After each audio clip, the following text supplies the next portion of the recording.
बिस्मिल्लाहिर्रहमानिर्रहीम। अस्सलाम वालेकुम। आज की वीडियो में मैं आपको सिखाऊंगी कि कितनी आसानी के साथ आप एक ही जुमले से मनफी जुमला भी बना सकें और सवालिया जुमला। तो आइए वीडियो को स्टार्ट करते हैं। जैसे मिसाल में देखिए, वो मेरी दोस्त है। अंग्रेज़ी में आप इस जुमले को ऐसे बोलेंगे, she is my friend. She is वो है, माई मेरी, फ्रेंड दोस्त, वो मेरी दोस्त है, शी इज़ माई फ्रेंड। लड़के के लिए जब आपने जुमला बोलना है आप कहेंगे ही इज़ माई फ्रेंड, वो मेरा दोस्त है। देखिए, इसी जुमले में जब आप नॉट का इस्तेमाल करेंगे तो वो जुमला मनफी बन जाएगा। जैसे इस मिसाल में देखिए, वो मेरी दोस्त नहीं है, she is not my friend. She is, उसके बाद आपने नॉट का लफ्ज़ जब इस्तेमाल किया तो वो ये ऐसे बनेगा कि वो नहीं है।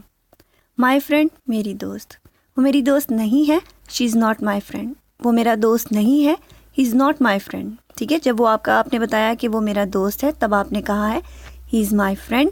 जब वो आपका दोस्त नहीं है तो आप कहेंगे he is not my friend. ठीक है, जुमले को देखिए, जुमला वही है लेकिन आपने जब नॉट का इस्तेमाल किया तो वो खुद ब खुद मनफी जुमला बन गया। आगे देखिए, जब जमा मतलब ज़्यादा लोगों के लिए आपने जुमला बनाना है अंग्रेज़ी में तो उस वक्त आप कहेंगे वो मेरे दोस्त हैं, they are my friends. They are वो हैं, माई मेरे, फ्रेंड्स दोस्त, वो मेरे दोस्त हैं, दे आर माई फ्रेंड्स। अगर आपके वो लोग दोस्त नहीं हैं तो कोई आपसे पूछ रहा है कि वो आपके दोस्त हैं, आप कहेंगे वो मेरे दोस्त नहीं हैं। अंग्रेज़ी में उस जुमले को आप इस तरह बोलेंगे, they are not my friends. ठीक है, अब आसानी से आपको पता चल गया होगा कि किस तरह आप एक ही जुमले से मनफी और मस्बत दोनों जुमले कैसे बना सकें। अब देखिए, इसी जुमले को हम सवालिया अंदाज में किस तरह पूछेंगे। क्या वो तुम्हारी दोस्त है, इज़ शी योर फ्रेंड। ठीक है, इज़ का लफ्ज़ जब आपने जुमले में शुरू में लगा दिया तो तब वो क्या के मानी देगा। ठीक है, अगर जुमले के दरमियान में हो तो तब ये या किसी आगे जाके इस्तेमाल हो रहा हो इज़ का लफ्ज़ तो उसका मतलब है होता है, लेकिन अगर ये जुमले के शुरू में हो तो इसका मतलब क्या होता है। Is she your friend, is क्या, शी वो, योर तुम्हारी, फ्रेंड दोस्त, क्या वो तुम्हारी दोस्त है, इज़ शी योर फ्रेंड।